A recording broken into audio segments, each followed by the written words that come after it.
কি কখনো ভেবে দেখেছো যে মানুষটির জন্য তুমি সব করছো, কিন্তু তার কাছে তুমি শুধুমাত্র একটা অপশন হয়ে রয়ে গেছো, যে কখনো তোমাকে পুরোপুরি বুঝতেই পারেনি, তোমার মূল্য বুঝতে চায়নি।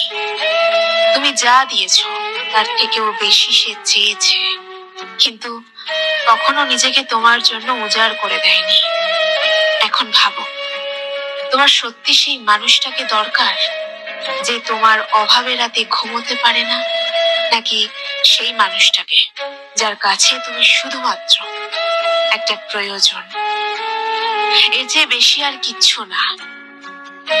আজকের এই ভিডিওতে এমন কিছু তিক্ত সত্য নিয়ে আলোচনা করব, যেটা হয়তো কেউ কখনো তোমায় বলেনি। কিভাবে তুমি নিজের মূল্য এমন ভাবে তৈরি করবে যাতে তোমার অভাব তার মনকে পুড়িয়ে দেয়। কিভাবে সে তোমার কথা ভাবতে ভাবতে অস্থির হয়ে উঠবে, আর কিভাবে তুমি নিজেকে আর কখনোই দুর্বল হতে দেবে না।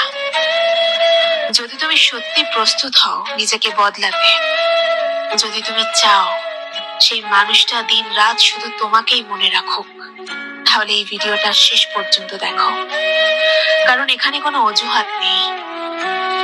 আচ্ছা, তুমি কখনো কাউকে এতটা ভালোবেসেছো যে তার সকাল তোমাকে ছাড়া অপূর্ণ মনে হতো, তার রাতগুলো তোমাকে ছাড়া নিঃসঙ্গ? তুমি ধীরে ধীরে তার জীবনে এক অভ্যাসে পরিণত হয়ে যাও। প্রতিদিন সকালে শুভ সকাল বলা, প্রতিদিন সন্ধ্যায় জিজ্ঞাসা করা, কি খেয়েছো, কেমন আছো? এই ছোট ছোট প্রশ্নগুলোই একটা মানুষের জীবনে অভ্যাস হয়ে ওঠে।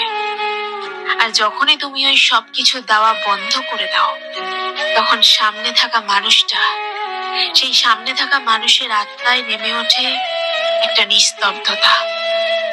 তুমি প্রয়োজন হয়ে ওঠো, তারপর একসময় নিঃশব্দে সরে যাও।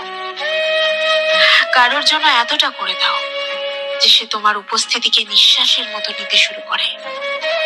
তারপর হঠাৎ করে একদিন নিজেকে তার জীবন থেকে সরিয়ে নাও। না কোনো অভিযোগ, না কোনো তর্ক, শুধু নিঃশব্দে অদৃশ্য হয়ে যাও। তখন তুমি দেখবে সেই মানুষটা ধীরে ধীরে ছটফট করতে শুরু করবে। প্রতিটা নোটিফিকেশনে তার হৃদয় কেঁপে উঠবে, প্রত্যেকটা ফোন কল তাকে মনে করিয়ে দেবে, এই বুঝি তুমি। এটা কোনো খেলা না, এটা বাস্তবতা। আসলে মানুষ তখনই তোমার গুরুত্ব বুঝতে শেখে যখন তুমি আর তার কাছে থাকো না। অভাব বোধের শুরুটা হয় তখন, যখন সে তার বন্ধু বান্ধবদের হাসতে দেখবে, তখন তার মনে পড়বে তোমার কথাগুলো।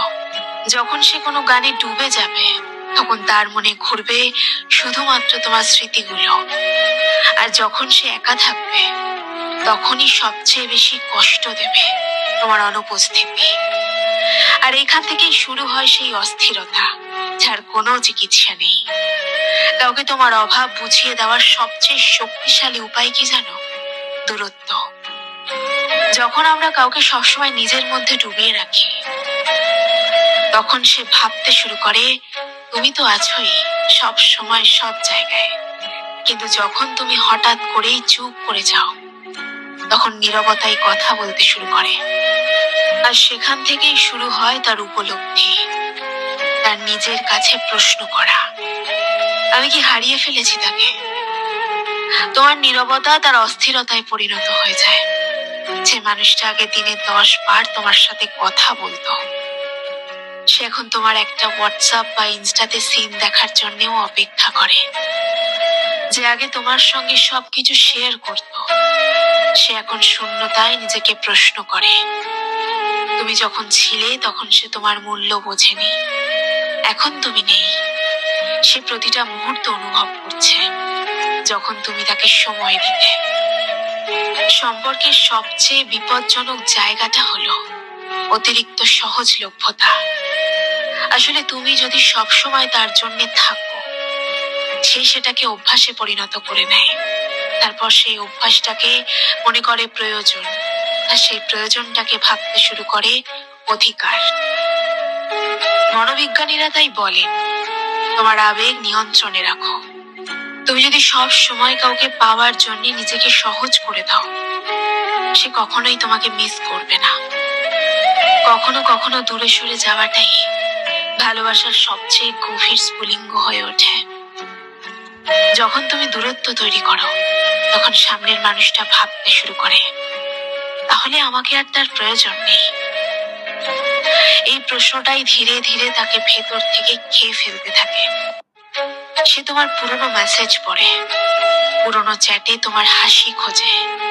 সে ঘুমোতে যাওয়ার সময়ও জেগে থাকে, শুধু এই ভেবে যে যদি সে একবার ফিরে আসতো।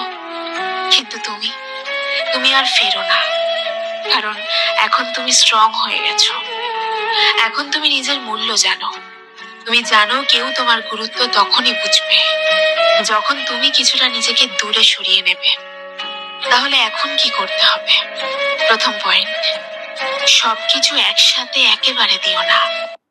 তোমার সময়, তোমার অনুভূতি, তোমার উপস্থিতিকে মূল্যবান করে তোলো।